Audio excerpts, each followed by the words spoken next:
obviously, we're all still decompressing all the events surrounding the assassination attempt on Donald Trump, right? And the Secret Service director was on Capitol Hill yesterday, and she hasn't done anything at all to help anybody figure out anything, decompress anything, just move the ball forward. She hasn't done anything, right? We're still right where we started. And that's, all good humans are thankful that Donald Trump is still alive. And I think basically all the bad humans are still disappointed and are going to forever be disappointed that things didn't turn out differently. I think the one thing that we all have in common is the fact that we really, really cannot believe, I still cannot believe how close we came. American history has been altered forever, but it really, really, really would have been altered forever. I think in ways that I don't think we can ever really predict or editorialize at all. And I've talked a lot about the aftermath and really talked a lot about the reactions, the historical significance. I've stayed away from a lot of the guessing and a lot of the conspiracy theories because we just don't know much of anything. We know that it happened. We know that it should have never been allowed to happen and should never, ever be allowed to happen again. But that is basically all we know. But I do want to talk a little about some of the events because I found some videos, man, that I think really, really do a great job of putting it all in perspective. And this one is the best that I've found right here. This is a 3D illustration of how many bullets were fired and their trajectory that struck 3 people at the Trump rally on July 13th, 2024. This is the area we're going to focus in on. Here you can see the 3 victims that were injured by gunfire and where they were standing in the bleachers. We're going to turn around and demonstrate exactly where these bullets came from. This model represents Thomas Crooks. His position can be seen here in this image, which illustrates exactly where he was. Turning around, we can see the path of all the bullets that were fired from this location. I placed a 10-foot red disc downrange to represent what an average shooter could hit easily. Now let's take a look at this first shot fired. Coming from our key location, bullet 1 grazes President Trump's ear. This is the same bullet that hits a spectator in the stands. We know this through video evidence. As President Trump is talking, the first shot rings out just after he says, "Take a look at what happened." Something that said, "Take a look at what happened." We can see the vapor trail of a bullet strike, which is the same bullet that struck President Trump's ear a split second earlier, and this video is this location here. Back at the podium, President Trump is shot and grabs his ear, falling to the ground as more shots rang out. In total, there were 7 or 8 shots, so let's rewind and watch this at regular speed. Take a look at what happened.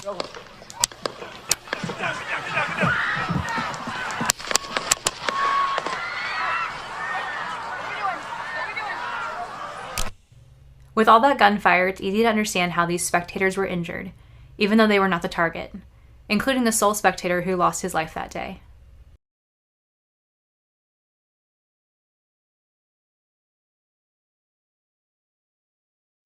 As we circle around, we can see how all the paths of the bullets were hitting in the location of this forklift machine, causing one of the hydraulic hoses to burst.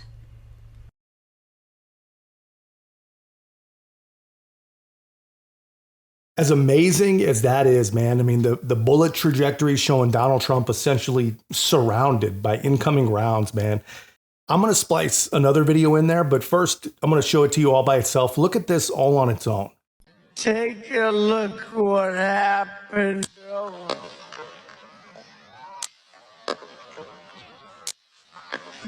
Just reach up and wiggle your own ear, man. I've got pretty big ears, right? And still, it does not get any closer to your brain than your ear. Just look at these 2 videos together, man. It really, really is amazing, man, how close to events we cannot even begin to imagine that we actually came. Take a look at what happened.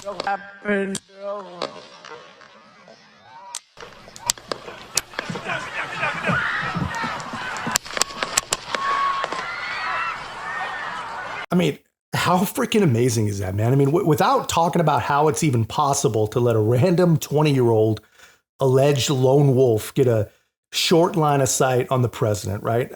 After being a suspicious person for over an hour, I don't want to get lost in the weeds with any of that. Who knows the full story? Who knows if we'll ever know the full story? I don't know. But just looking at the actual events, what we do know, I don't know how you can look at that and come to any other conclusion other than it's a freaking miracle, man. And whether it's a miracle or not, whether you believe that or not, even whether or not you believe it would or wouldn't have altered the course of history, I mean, who knows? Whether or not you believe 10 years of baseless, vitriolic, violent rhetoric is to blame, regardless of all the nuance, man, it is impossible to watch this and not be completely blown away that it actually happened. And after it happened, man, probably the most iconic moment in modern American history, you know, when Donald Trump, you know, not knowing if there was any further danger, does this, you know, and here's the thing, man, I feel pretty good about November, but you know, who knows? Who knows what will happen? Who knows what's going to happen? Truly,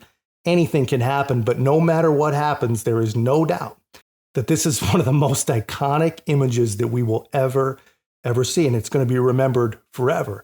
But honestly, the funny thing about that picture is, you know, leftists are so impressed by it. They're so impressed by Donald Trump and Donald Trump's spirit that they've developed all sorts of crazy copium to explain how it's even possible. You know, Joy Reid intimated to her crazy followers that the fact that he was able to pose for such an iconic photo is actually proof that it's fake, right? When in reality, we're finding out that the reason he was allowed to pose, the reason that he wasn't dragged away by Secret Service in full cover, is because there really weren't many actual Secret Service agents there. You know, we're learning a lot. We didn't learn a lot yesterday from the Secret Service director, but we're learning a lot. We still don't know as much as we should, but so far we know that this kid was on their radar for hours, you know, seen with a rangefinder, seen loitering, seen on a roof, and he was still allowed to act. You know, people are dead because, you know, if we're lucky, it was incompetence, right?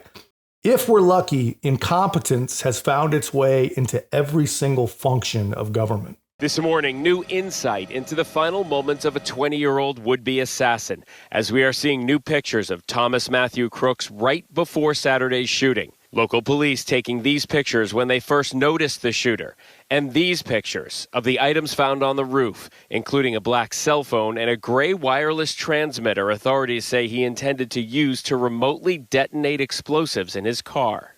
A source with knowledge of the investigation telling ABC News about the searches found on the gunman's phone, the date of Trump's rally, major depressive disorder, the Democratic National Convention, and bomb making. Images of FBI Director Christopher Wray, Attorney General Merrick Garland, and other public figures found on the phone as well.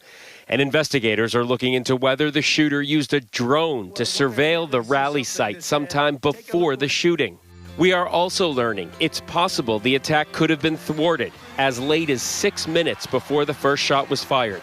At 5:41 Saturday evening, a sniper with the local SWAT team put out a description of a suspect lurking around the ARG building. 24 minutes later, a radio call. That suspect spotted at picnic tables carrying a backpack. 1 minute later, the sniper who first noticed him left his position and went to meet a patrol officer. 2 police vehicles moved in position, but at 6:12, those shots rang out. All right, so Phil Lipoff right here with more on that. And Phil, what stands out to you the most about what we're learning here? Well, Gio, I think it's twofold. First, the shooter's preparation. As this investigation proceeds, we are realizing this wasn't a spur-of-the-moment thing. He had that detonator we just saw in those new pictures that connected to explosives in his car. Investigators looking into the fact that he may have flown a drone over this site in the days prior just to get a lay of the land. And then the second part of this is the timeline. As they're putting together this comprehensive timeline, we're realizing he was there. They knew he was there an hour and 2 minutes before the shooting, and then just 6 minutes before a sniper left his position to go and find a local officer to find him, and then the shots were fired. Just incredible to think about that and see all of the new timelines that we're seeing here. What's the latest and what's the next part of this investigation? Well, obviously motive is a big deal. Everybody's still trying to figure out. Some of these shootings, you have a manifesto, you have a note left behind, whatever. And this is now a week in, and we still don't know. This is a week in, and they saw the searches on his phone. He searched for the DNC as well as former President Trump's rally. He searched for other politicians. So motive, but motive is almost secondary, if you think about it, to the fact that this was allowed to happen in the first place, that this information in this hour before didn't get back to Secret Service commanders there, or we don't know that for the fact, but Secret Service commanders didn't know about it on the scene and they took the shot after he was able to take shots. So the head of the Secret Service is going to be on Capitol Hill Monday answering those questions. And some big questions ahead. All right, Absolutely. Phil Lipoff, thank you so much as always. Look, man, I'm really not a conspiracy theorist. I believe in Occam's razor. The simplest, most logical explanation is the correct one. And to me, that logical conclusion is that it's just, honestly, it's incredible incompetence and really, really poor planning. But it's impossible to begrudge the people that look at all the available information and come to a conclusion that there is something nefarious going on. Because, just think about all the opportunities for this to have been stopped. It's just basic police work would have stopped it. At 5:05, the kid, he's seen looking in a window at snipers that are inside a building, and he gets reported. At 5:41, he's observed with the rangefinder, and again, he gets reported. They take a goofy picture of him. And at 6:05, he gets reported again, out of place, this time with a backpack, and then snipers report him again. And then shots are fired 6 minutes later at 6:11, Somehow they observed the guy doing every single thing that he did except for lining up his shot from 130 yards away. After a bunch of civilians were frantically freaking out and reporting the guy. All of these things, every single one of those things presents its own opportunity. And then just think of it in the simplest terms, man. If the Secret Service had confronted this kid, had identified him, had interrogated him on what he was doing and why he's carrying a rangefinder, what are the odds that a 20-year-old would-be killer gets so freaking scared, he calls it off, goes home, shits his pants, and goes on to live a long, boring life working at the nursing home? It's a possibility, right? There's no telling what would have happened if authorities had just done the easy parts of their really, really important job, and this guy doesn't even account, that doesn't even account for the guys that missed a rifle stashed somewhere on the premises. I'm just talking about the simple stuff. And it's honestly, it's really, really amazing stuff. It's still hard to imagine how close we came, man, and what the results would have possibly been. The Democrats, they would still be propping up a tired old man without, a working brain, and democracy would have been saved or whatever. I don't know. Anyway, I'm rambling, but that's just my take, guys. Let me know your thoughts in the comments. If you haven't already, be a part of our growth. Make sure to like, comment, subscribe. Most importantly, share the channel. I'll see you in the next one.